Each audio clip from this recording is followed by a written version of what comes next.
ഇതൊക്കെ എന്താ മുട്ടായി വെച്ചേക്കുന്നല്ലേ വെച്ചേക്കുന്നേ?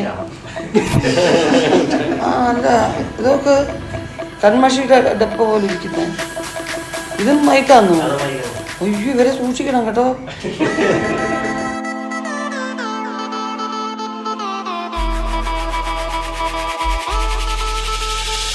അല്ല, നിങ്ങൾ ചോദിച്ചൊരു ഈ യുദ്ധത്തിന് എന്തിനാ ഇറങ്ങിയെന്നുള്ള പോലെ ഒരു ചോദ്യം. ഇത് ഞങ്ങൾ വീട്ടിൽ തന്നെ തർക്കിച്ച് ശീലിച്ചതുകൊണ്ട് സ്പോട്ടിൽ അതിനുള്ള പശ്ചാത്തലം കുറച്ച് കുറവായിരുന്നു. അതിന് ചെറിയ ശരിക്കും മധ്യസ്ഥ നിൽക്കുന്നു. ട്രിവാൻഡ്രം സ്ലാങ്ങിൽ ഒരു മുഴുവൻ സിനിമ ചെയ്തിട്ടില്ല, ആദ്യമായിട്ടാണ് ചെയ്യുന്നത്.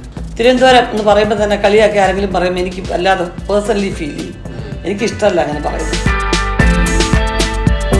ചില സന്ദർഭങ്ങളിൽ ഇറസ്പോൺസിബിളായിട്ട് ആരെങ്കിലും പെരുമാറുമ്പോൾ മാത്രം അതിപ്പോൾ ഇവിടെ പ്രൊഡ്യൂസ് ചെയ്തില്ലെങ്കിലും ബാധിക്കും കേട്ടോ. ഇവിടെ ഇരിക്കുന്ന ഈ ഫോൺ എടുത്ത് ഇങ്ങോട്ട് മാറ്റി വയ്ക്കുന്ന എൻ്റെ ജോലിയല്ല. അത് ആർട്ട് ഡിപ്പാർട്ട്മെൻറ്റിനാണെന്ന് വിചാരിച്ച് അസിസ്റ്റന്റ് ഡയറക്ടേഴ്സ് നിന്ന് കഴിഞ്ഞാൽ ഞാൻ അത് ഒച്ചയെടുക്കും. ഞാൻ പ്രൊഡ്യൂസർ അല്ലെങ്കിൽ പറയും, ഒന്നുമല്ല നിൻ്റെയും കൂടെ ജോലി അത് കേട്ടോ. നമ്മളെല്ലാം കൂടെ ചേർന്നെങ്കിൽ ഒരു സിനിമയാവത്തുള്ളൂ.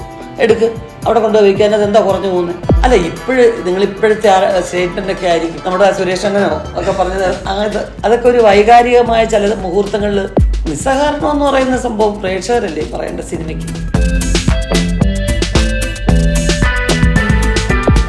നമസ്കാരം. ഇപ്പൊ ഉള്ളൊഴുക്ക് അല്ലെങ്കിൽ അങ്ങനെ വളരെ നമസ്കാരം. ഇപ്പൊ ഉള്ളൊഴുക്ക് അല്ലെങ്കിൽ അങ്ങനെ വളരെ ഗൗരവമുള്ളൊരു സിനിമയിൽ എന്നെ കണ്ടപ്പോഴും നിങ്ങൾ സ്വീകരിച്ചു. പക്ഷെ പൊതുവെ നിങ്ങൾ എന്നെ ഇഷ്ടപ്പെടുന്ന ചില കൊച്ചു വെച്ച് ആ സംഗതികൾ അതൊക്കെ ഇതിനകത്തുണ്ട്. ആ പ്രതീക്ഷയൊക്കെ ഉണ്ട്. തിരുവനന്തപുരത്ത് ഒരു പഞ്ചായത്തിൽ നടക്കുന്ന കാര്യങ്ങളൊക്കെ ആയിട്ടാണ്. പക്ഷെ വ്യത്യസ്ത ലൊക്കേഷനുകളിൽ ഞങ്ങൾ ഷൂട്ട് ചെയ്തിട്ടുണ്ട്. അത് നിങ്ങൾ സിനിമ കണ്ടു കഴിയുമ്പോൾ നിങ്ങൾക്ക് മനസ്സിലാവും. കാരണം നിങ്ങൾക്കല്ലേ ഏറ്റവും കൂടുതൽ മനസ്സിലാവുന്നത് ഇതൊക്കെ എവിടെയായിരിക്കും എടുത്തത് എന്നുള്ളത്. അപ്പോൾ ആ ലൊക്കേഷന് പ്രത്യേകിച്ചൊരു വളരെ പ്രാധാന്യമുണ്ട്. കാരണം കുറച്ച് പൊട്ടിപ്പൊളിഞ്ഞ് കിടക്കുന്ന ചില റോഡുകളും കാര്യങ്ങളൊക്കെ ഉള്ളൊരു പഞ്ചായത്ത് നമുക്ക് വേണമായിരുന്നു. അപ്പോൾ അതെവിടെയൊക്കെ ആയിരിക്കും ഷൂട്ട് ചെയ്തതെന്നുള്ളത് നിങ്ങൾ പടം കാണുമ്പോൾ മനസ്സിലാവും. ഈ 7ാം ക്ലാസ് ജഗദമ്മ 7ാം ക്ലാസ് എന്ന് പറയുമ്പോൾ ഒരു 7ാം ക്ലാസ്സുകാരിയുടെ ഒരു സക്സസിന്റെ കഥയാണോ ഈ പറയുന്നത്? അതും ഉൾപ്പെട്ടിട്ടുണ്ട്. 7ാം ക്ലാസ്സുകാരിയുടെ അതിനല്ല പ്രാധാന്യം സത്യത്തിൽ. അങ്ങനെ ടൈറ്റിലിനെ കാണണ്ട. പക്ഷെ 7ാം ക്ലാസ്സിൽ വരെ നല്ല രീതിയിൽ ഒരു സ്റ്റേറ്റ് ഫസ്റ്റ് ആയിട്ട് തന്നെ സ്റ്റേറ്റിൽ തന്നെ ഏറ്റവും കൂടുതൽ മാർക്കോടുകൂടി ജയിച്ച ഒരു പെൺകുട്ടി, അവരുടെ ഒരു പൊരുതൽ ഇതിനകത്തുണ്ട് തീർച്ചയായിട്ടും. സിനിമ പ്രൊഡ്യൂസ് ചെയ്യാനുള്ള കാര്യം കഥയോടുള്ള വിശ്വാസം കൊണ്ടാണോ? അല്ല, നിങ്ങൾ ചോദിച്ചൊരു ഈ യുദ്ധത്തിന് എന്തിനാ ഇറങ്ങിയെന്നുള്ള പോലെ ഒരു ചോദ്യം. അല്ല, സത്യമാട്ടോ. പ്രൊഡ്യൂസ് ചെയ്യുന്നതെന്ന് പറയാൻ നിസ്സാരമായ കാര്യമല്ല. കാരണം അതിനെക്കുറിച്ച് വ്യക്തമായിട്ട് നല്ലോണം അഡ്മിനിസ്ട്രേഷൻ സൈഡൊക്കെ അറിയുകയും അത് അറേഞ്ച് ചെയ്യാനൊക്കെ ഉള്ളൊരു അതൊക്കെ ഉള്ളവർക്ക് എളുപ്പമായിരിക്കും. പിന്നെ ബാങ്കിൽ കിടക്കുന്ന പൈസ എടുത്ത് ചിലവാക്കാൻ എളുപ്പമാണ്. പക്ഷേ സിനിമയ്ക്ക് കുറേ ഉണ്ടല്ലോ, നിങ്ങൾക്കറിയാമല്ലോ. ഇപ്പം ആർക്കും അറിഞ്ഞുകൂടാത്ത ഓരോ ഡിപ്പാർട്ട്മെൻറ്റും എല്ലാം മെയിൻറ്റെയിൻ ചെയ്ത് പോകണം, എല്ലാ കാര്യങ്ങളും ശ്രദ്ധിക്കണം.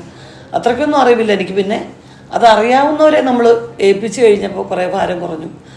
പിന്നെ ഞങ്ങളുടെ ഒരു സൗഹൃദ ഒരു വലയുണ്ട് ഞങ്ങൾക്ക് രണ്ടുപേർക്കും കൂടെയായിട്ടുള്ള ഫാമിലി ഫ്രണ്ട്സ്. അവരിൽ ഒരു വലിയ വിഭാഗമാണ് സത്യം പറഞ്ഞാൽ പ്രൊഡ്യൂസ് ചെയ്യാൻ കാരണക്കാർ. ചേച്ചി നമുക്ക് എടുത്തുകൂടി എന്നുള്ള അവരുടെ ഒരു ചോദ്യമാണ് ഇത്. ശരിക്കും കലേഷിനെ വരെ സജസ്റ്റ് ചെയ്തതിൽ അവരുടെ പങ്കുണ്ട്. അവൻ നല്ലൊരു പയ്യനല്ലേ ചേച്ചി. ആ പയ്യൻ വന്ന് ഹൃദയത്തിൽ എന്ത് രസമാണ് പയ്യനെ കാണാൻ. ഒന്ന് ആ സീനിനകത്ത് നമ്മുടെ മനസ്സിൽ ഭയങ്കര ഒരു എന്താ പറയുക, എന്തോ ഒരു അറ്റാച്ച്മെൻ്റ് ഉണ്ടാക്കി. അപ്പോൾ ആ പയ്യനെ നമ്മുടെ പടത്തിൽ നല്ല ക്യാരക്ടർ ഇട്ടൂടെ. അതൊക്കെ ഒരു പ്രേരണയാണ് ശരിക്കും. കലേഷ് ഫുൾ ത്രൂ ഔട്ട് എൻ്റെ കൂടെ ഉള്ളൊരു റോളിൽ തന്നെയാണ് ചെയ്തിരിക്കുന്നത്. തീർച്ചയായിട്ടും എനിക്കൊന്നു കലേഷിനൊരു ഫ്യൂച്ചറിന് നല്ലൊരു അതായത് ഈ ഒരു പശ്ചാത്തലത്തിലുള്ളൊരു പടം കലേഷ് ചെയ്തിട്ടില്ല. അതാണ് ഭയങ്കര ചേഞ്ച് ആയിരിക്കും. ഒരുപാട് സംവിധായകരുടെ കൂടെ മാഡം വന്നിട്ടുണ്ട്. അപ്പോൾ ഇപ്പോൾ ഹസ്ബൻഡാണ് സംവിധാനം ചെയ്യുന്നത്. അപ്പോൾ അതിലുള്ള ഒരു പ്രത്യേകത കണ്ടത് ഞങ്ങൾ പറഞ്ഞത് കുറേ ഒരു 8-10 കൊല്ലത്തിന് മേളിലായി ഞങ്ങൾ രണ്ടുപേരും കൂടി സംസാരിക്കാൻ തുടങ്ങിയിട്ട്. കാരണം ഞങ്ങൾ നല്ല ഫ്രണ്ട്സായി. അത് കഴിഞ്ഞാണ് ദമ്പതികളായത്. അപ്പോൾ ഞങ്ങൾക്ക് ഒന്നിച്ച് ചർച്ച ചെയ്യാനുള്ള ആകെപ്പാടൊരു വിഷയം സിനിമയേ ഉള്ളൂ. എൻ്റെ വീട്ടിലെല്ലാം ഞങ്ങൾ കൂടപ്പുറപ്പോഴും എല്ലാം സംസാരിക്കാൻ വേറെന്തോ ഉള്ളത്. ഞങ്ങളെല്ലാവരും ഇതുമായിട്ട് ബന്ധപ്പെട്ട് നിൽക്കുന്നവരാ. ഞാനും കൂടെ ചേർന്നു. അത് കൂടെ ചേർന്നു. എൻ്റെ ഫീൽഡ് ഇതല്ല, ഒട്ടും ഒരു ബന്ധമില്ലാത്ത ഫീൽഡാണ്. പക്ഷെ എന്താ അറിയാമോ, സിനിമയോടുള്ള ആകാംക്ഷയും ഇഷ്ടവും അപ്പോൾ ചർച്ച ചെയ്യാനും വെറുതെ തർക്കിക്കാനും റിലീസായി 25 കൊല്ലം കഴിഞ്ഞ പടത്തിനെ കുറിച്ചൊക്കെ ആവശ്യമില്ലാതെ തർക്കിക്കും. അങ്ങനെയൊന്നും അല്ലായിരുന്നു വരേണ്ടിയിരുന്നത്. അത് പോയി വടം പോയി അതിൻ്റെ കാര്യം ആ പ്രൊഡ്യൂസറെ മറന്നുപോയി. കുറേ കഴിയുമ്പോൾ വിചാരിക്കും എന്തിനു തർക്കിച്ച്. അപ്പോൾ അതുപോലെ തന്നെ ഒരു സംഗതിയായത്. പരിചയമുള്ള കുറേ ക്യാരക്ടേഴ്സ് അങ്ങനെയൊക്കെ വെച്ച് ഡിസ്കസ് ചെയ്ത് വന്നപ്പോൾ പിന്നെ സ്പോട്ടിൽ നമുക്കൊരു ചേഞ്ച് ഉണ്ടാവും. ഹസ്ബൻഡ് ഡയറക്റ്റ് ചെയ്യുന്നു, നമ്മൾ അഭിനയിക്കുന്നു, പിന്നെ മക്കളും 2 പേരും ഉണ്ട്. അപ്പോൾ എന്ന് പറയുമ്പോൾ പെട്ടെന്ന് നമ്മൾ വീട്ടിൽ തന്നെ ആണോ എന്നൊരു തോന്നലിടയ്ക്ക് വരും. എങ്കിലും ഒരു ചേഞ്ച് തന്നെ ആയിരുന്നു. നമുക്ക് മറ്റു ഡയറക്ടേഴ്സിൻ്റെ കൂടെ വർക്ക് ചെയ്യുമ്പം എനിക്ക് കുറേ കൂടെ ഫ്രീഡം ഉണ്ട്. അത് നല്ലൊരു ചോദ്യമാണ് ചോദിച്ചത്. ആ ഉദ്ദേശമാണെങ്കിൽ സത്യമാണ്. കാരണം മറ്റുള്ള ഡയറക്ടേഴ്സ്, പ്രത്യേകിച്ച് ഈ ജനറേഷനിലെ ഡയറക്ടേഴ്സ് എല്ലാവരും നമ്മളെ കൂടുതൽ കേൾക്കാൻ നിൽക്കും എന്നുള്ളതൊക്കെ അറിയും. ഇത് ഞങ്ങൾ വീട്ടിൽ തന്നെ തർക്കിച്ച് ശീലിച്ചതുകൊണ്ട് സ്പോട്ടിൽ അതിനുള്ള പശ്ചാത്തലം കുറച്ച് കുറവായിരുന്നു. അതിനൊരു ചെറിയ നിരാശ എനിക്കുണ്ട്. അതുകൊണ്ട് എങ്കിലും തർക്കിച്ചിട്ട് അവസാനം ഒരു തീരുമാനത്തിലെത്തും. പലപ്പോഴും ഞാനാണ് അതിന് മധ്യസ്ഥ നിൽക്കുന്നത്. ട്രിവാൻഡ്രം സ്ലാങ് ആണ് യൂസ് ചെയ്തിരിക്കുന്നത് കേട്ടോ മുഴുവനും. നമ്മളീ പടം മുഴുവനും അതൊരു വലിയ ചേഞ്ചാണ്. ഞാൻ ട്രിവാൻഡ്രം സ്ലാങ്ങിൽ ഒരു മുഴുവൻ സിനിമ ചെയ്തിട്ടില്ല, ആദ്യമായിട്ടാണ് ചെയ്യുന്നത്. അതങ്ങനെ തന്നെ വേണമെന്ന് നേരത്തെ തന്നെ തീരുമാനിച്ചിരുന്നതുമാണ്. കാരണം കളിയാക്കലുകളില്ലാതെ തിരുവനന്തപുരം എന്ന് പറയുന്നത് നല്ല എന്താ പറയുക ഒരു തെളിച്ചവും എളിമയും ഉള്ളൊരു ഭാഷാശൈലിയാണെന്നുള്ളത് ബോധ്യപ്പെടുത്തണമെന്നുള്ളത് വലിയ ആഗ്രഹമായിരുന്നു മനസ്സിൽ. തിരുവനന്തപുരം എന്ന് പറയുമ്പോൾ തന്നെ കളിയാക്കി ആരെങ്കിലും പറയുമ്പോൾ എനിക്ക് വല്ലാതെ പേഴ്സണലി ഫീൽ ചെയ്യും. എനിക്കിഷ്ടമല്ല അങ്ങനെ പറയുന്നത്. എൻ്റെ ബാല്യവും എൻ്റെ ഓർമ്മകളും ഒക്കെ തിരുവനന്തപുരത്താണ്. അപ്പോൾ ഇവിടെ യഥാർത്ഥ തിരുവനന്തപുരത്തുകാരെ എനിക്കറിയാം. മറ്റ് ജില്ലകളിൽ നിന്ന് ഇവിടെ വന്ന് താമസിച്ചിട്ട് തിരുവനന്തപുരത്തെ കളിയാക്കുന്നവരോട് എനിക്ക് ഇച്ചിരി പൂച്ചമൊക്കെ തോന്നിയിട്ടുണ്ട്. ഏത് സ്ലാങ്ങിനും അതിൻ്റേതായ ചന്തമുണ്ട്, ഒരു ഭംഗിയുണ്ട്. അപ്പോൾ അതങ്ങനെ തന്നെ മനസ്സിലാക്കി ഉൾക്കൊള്ളുമ്പോഴാണ് കാസർഗോഡ് ഒരു ശൈലി, കണ്ണൂർ ഒരു ശൈലി. അല്ലാതെ വെറുതെ നമ്മൾ അപ്പുറത്തോട്ട് മാറി ഇപ്പുറത്തുള്ളവരെ കളിയാക്കുന്നതിനോട് എനിക്ക് ഇഷ്ടമല്ല. അപ്പോൾ നമ്മളിത് മുഴുവനും അങ്ങനെ തന്നെ യൂസ് ചെയ്തു ട്രിവാൻഡ്രം സ്ലാങ് എല്ലാ ക്യാരക്ടേഴ്സും. സാറിനോട് ഒരു ചോദ്യം. ഇപ്പം മക്കളെ കുറിച്ച് പറഞ്ഞിട്ടുണ്ടായിരുന്നു. അപ്പൊ അതില് പ്രത്യേകിച്ച് ഞാനിപ്പോ ശ്രദ്ധിച്ച ഒരു കാര്യം കൽപ്പനാമ്മയുടെ മകൾ ഇതിലുണ്ടെന്ന് അറിഞ്ഞിട്ടുണ്ടായിരുന്നു. അപ്പം അത് കാസ്റ്റ് ചെയ്യാനുള്ള അല്ല, നിങ്ങൾ അറിഞ്ഞ ന്യൂസിൽ അത് എവിടെയോ തെറ്റി വന്നത്. എന്നോട് ചോദിച്ചു തെറ്റി വന്നത് എന്താ അറിയോ, അത് ജയൻ ചെറുതലയുടെ സിനിമയിലാണ്. ഞാനും പിന്നെ കലപ്പ ചേച്ചിയുടെ മോളും ഉണ്ട് അതിനകത്ത്. അത് ഒരു തെറ്റി വന്നു പോയതാണ്. ആദ്യം എന്നോടും പലരും ചോദിച്ചു പൂജയുടെ സമയത്ത് ഇങ്ങനെ കലപ്പ ചേച്ചിയുടെ മോളുണ്ടോ, മറ്റേ വേറൊരു സിനിമയായിരുന്നു അത്. കാരണം ആ സിനിമയുടെ ഷൂട്ട് കഴിഞ്ഞ് ഒരാഴ്ചക്കകമാണ് ഇത് തുടങ്ങിയത്. അപ്പോൾ രണ്ടും ഏകദേശം വലിയ ഡിസ്റ്റൻസ് ഇല്ലാത്ത ലൊക്കേഷനുമായിരുന്നു. അതുകൊണ്ടാണ് അല്ല, അത് ബാധിക്കും. കാരണം എന്താ അറിയോ, ചില സന്ദർഭങ്ങളിൽ ഇറസ്പോൺസിബിളായിട്ട് ആരെങ്കിലും പെരുമാറുമ്പോൾ മാത്രം നമ്മളത് അതിപ്പോൾ ഇവിടെ പ്രൊഡ്യൂസ് ചെയ്തില്ലെങ്കിലും ബാധിക്കും കേട്ടോ. ഞാൻ പ്രൊഡ്യൂസ് ചെയ്യാത്ത സിനിമയായാലും ഞാൻ അഭിനയിക്കുന്ന സിനിമയായാലും ഉത്തരവാദിത്വം ഇല്ലാതെ ഏതെങ്കിലും ഒരു ഡിപ്പാർട്ട്മെൻറ്റ് ആരെങ്കിലും പെരുമാറിയ, കാരണം പ്രത്യേകിച്ച് ഞാനൊരു സഹസംവിധായകനാണ്. ഇവിടെ ഇരിക്കുന്ന ഈ ഫോൺ എടുത്ത് ഇങ്ങോട്ട് മാറ്റി വയ്ക്കുന്ന എൻ്റെ ജോലിയല്ല. അത് ആ ഡിപ്പാർട്ട്മെൻറ്റിനാണെന്ന് വിചാരിച്ച് അസിസ്റ്റന്റ് ഡയറക്ടേഴ്സ് നിന്ന് കഴിഞ്ഞാൽ ഞാൻ അത് ഒച്ചയെടുക്കും. കാരണം ഞാനത് എടുത്തങ്ങോട്ട് വയ്ക്കും, പിന്നെ അതങ്ങോട്ട് എടുത്ത് മാറ്റിയേക്കണേ സെറ്റ് എന്ന് പറഞ്ഞ് വിളിക്കും ഇവർ.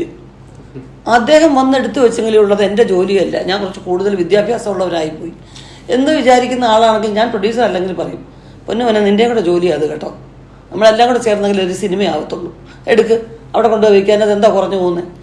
അപ്പോൾ അത് പ്രൊഡ്യൂസറായിട്ടല്ല കേട്ടോ. അതുകൊണ്ട് പ്രൊഡ്യൂസർ എന്ന് നമുക്ക് തോന്നുന്നത് എവിടെയെന്ന് വെച്ച് കഴിഞ്ഞാൽ ഈ പറഞ്ഞതുപോലെ എന്താണ് ഈ വേസ്റ്റ് ആക്കുക, മനഃപൂർവ്വം ചില വേസ്റ്റേജും കാര്യങ്ങളും ചെയ്യുമ്പം തീർച്ചയായിട്ടും പ്രൊഡ്യൂസറുടെ സ്ഥാനത്ത് നിന്നൊരു ചിന്തിക്കണമല്ലോ എന്ന് എന്നെ ഓർമ്മിപ്പിക്കും. ഞാൻ ഓർമ്മിച്ചില്ലെങ്കിലും ചിലർ, അല്ലാതെ സത്യത്തിൽ അത് നമുക്ക് തോന്നത്തില്ല. പിന്നെ നമുക്ക് വീണ്ടും ഇത് എന്തെങ്കിലും ബാലൻസ് വർക്ക് വരുന്നു അല്ലെങ്കിൽ ഒന്നുകൂടെ ഇത് എടുക്കേണ്ടി വരുന്നു എന്ന് പറയുമ്പോഴുള്ള മൊത്തത്തിലൊരു ചർച്ച വന്നു കഴിയുമ്പോൾ വെറുതെ നഷ്ടമല്ലേ ഉറൂശി എന്തിനത് അങ്ങനെയൊക്കെ ആരെങ്കിലും പറയുമ്പോഴേ, അതിപ്പോൾ അല്ല നേരത്തെ ഉള്ള പടവും അറിയാതെ തന്നെ ആൾക്കൂട്ടം കൂടുതലുള്ള സിനിമ ആയിപ്പോവും. പിടക്കോഴി പോകുന്ന നൂറ്റാണ്ടും അത് തന്നെയായിരുന്നു. ഇതിലും അങ്ങനെ തന്നെയാണ്, അറിയാതെ ഒരു ആൾക്കൂട്ടം കൂടി പോകുന്ന ഒരു സിനിമ ആയി പോകുന്നു. ഈ പ്രൊഡ്യൂസർ ആണെന്ന് പറയുന്ന സമയത്ത് ഫീൽഡില് ആരോടെങ്കിലും പ്രൊഡ്യൂസർ ആയിക്കൊടുന്നു. അല്ല, നിങ്ങൾ ഇപ്പോഴത്തെ സ്റ്റേറ്റ്മെന്റ് ഒക്കെ ആയിരിക്കും നമ്മുടെ സുരേഷ് അണ്ണനോ ഒക്കെ പറഞ്ഞത്. അതൊക്കെ ഒരു വൈകാരികമായ ചില മുഹൂർത്തങ്ങളിൽ പെട്ടെന്ന് വരുന്ന വാക്കുകളെന്നല്ലാതെ സുരേഷിൻ്റെ ഒന്നും മനസ്സിൽ അങ്ങനൊന്നുമില്ല. എത്ര പടം എടുത്ത ആളാ, മോള് കീർത്തി അഭിനയിച്ചുകൊണ്ടിരിക്കുകയില്ലേ, അണ്ണനും പ്രൊഡ്യൂസ് ചെയ്തിട്ടില്ല, അണ്ണൻ അറിയാവില്ല, അങ്ങനൊന്നുമല്ല. പിന്നെ നിസ്സഹകരണം എന്ന് പറയുന്ന സംഭവം പ്രേക്ഷകരല്ലേ പറയേണ്ട സിനിമയ്ക്ക്, അല്ലാതെ പ്രത്യേകിച്ച് ആര് വിചാരിച്ചാലും സിനിമയിൽ ആരെയും അങ്ങനെ നിഷേധിക്കാനൊന്നും പറ്റത്തില്ല. റോളിനെ പറ്റി ഒന്ന് പറയാമോ? എന്റെ റോള് അൻവർ എന്നാണ് എന്റെ ക്യാരക്ടറിന്റെ പേര്. ജഗദമ്മ അക്കയുടെ കൂടെ വാല് പോലെ കൂടെ നടക്കുന്നു എന്ന് പറഞ്ഞ ആൾക്കാർ കളിയാക്കുന്ന, എപ്പോഴും അക്ക അൻവറെ എന്ന് വിളിച്ച ഓ എന്ന് പറഞ്ഞ് വിളിപ്പുറത്തുള്ള അക്ക എന്നാണ് വിളിക്കുന്നതെങ്കിലും അമ്മയെ പോലെയാണ്. അത് മാത്രമല്ല, പ്രധാനമായിട്ടും അൻവറിന്റെ ക്യാരക്ടറിന്റെ പ്രത്യേകത എന്ന് പറയുന്നത് ഒരു അച്ഛൻ്റെയും സഹോദരൻ്റെയും ഒക്കെ സ്ഥാനം ഏറ്റെടുത്ത് വളരെ ചെറുപ്പത്തിൽ തന്നെ പ്രൊട്ടക്ട് ചെയ്യുന്ന ഒരു ക്യാരക്ടറും കൂടിയാണെന്നുള്ളതാണ് അതിന്റെ വാല്യൂ. ഇപ്പൊ ജഗദമ്മക്കയുടെ എന്താ പറയണ്ടേ, മോനാണോ മോനാണ്, ഡ്രൈവറാണോ ഡ്രൈവറാണ്, ബോഡി ഗാർഡാണോ ബോഡി ഗാർഡാണ്. അപ്പൊ അങ്ങനെ എന്താ പറയണ്ടേ, എല്ലാ റോളും അൻവർ ചെയ്യും. ഒരു നടനെന്ന രീതിയിൽ ഇപ്പൊ ചേച്ചി നേരത്തെ പറഞ്ഞ പോലെ ഈ ജോണർ ഞാൻ ഇതുവരെ ചെയ്തിട്ടില്ല. ഒരു കോമഡി, അങ്ങനെ ത്രൂ ഔട്ട് നമുക്കൊരു ഹ്യൂമർ ചെയ്യാൻ പറ്റുന്ന പോലത്തെ ഒരു ക്യാരക്ടർ, അതും ട്രിവാൻഡ്രം സ്ലാങ് സംസാരിക്കുക, ഇതൊക്കെ എനിക്ക് ഭയങ്കര പുതുമയായിരുന്നു. അപ്പൊ അത് ചേച്ചി ഉള്ളത് കൊണ്ട്, ചേച്ചിയുടെ കൂടെ ചേച്ചിയുടെ ആ ഗൈഡൻസ് ഉള്ളത് കൊണ്ട്, ചേച്ചി വഴികാട്ടിയായിട്ട് മുമ്പിലുള്ളത് കൊണ്ട് എനിക്കത് ചെയ്യാൻ പറ്റും.